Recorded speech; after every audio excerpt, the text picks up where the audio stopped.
In this video, I'll show you how to use Photopea on a Chromebook step by step.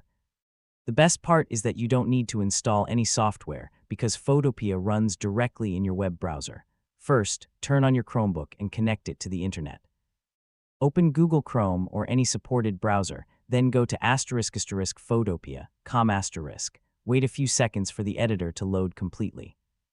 Once Photopea opens, click **File**, then New ** to create a new project, or click **File**, then **Open** to edit an existing image from your Chromebook.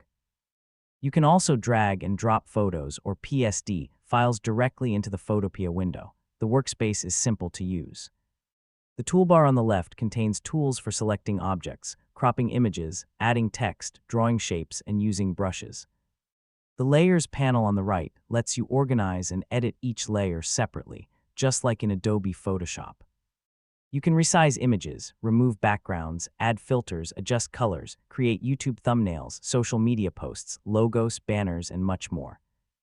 Since Photopea supports PSD, PNG, JPG, SVG, PDF, and many other file formats, it's a great choice for Chromebook users. As you work, save your editable project by clicking **File** and save as PSD**. When your design is finished, click **File**, export as **, and choose the format you need, such as **PNG** for transparent images or JPG** for standard photos. Then click **Save** to download the file to your Chromebook. If Photopea feels slow, close unnecessary browser tabs and make sure you have a stable internet connection for the best performance. And that's how you can use Photopea on a Chromebook from start to finish.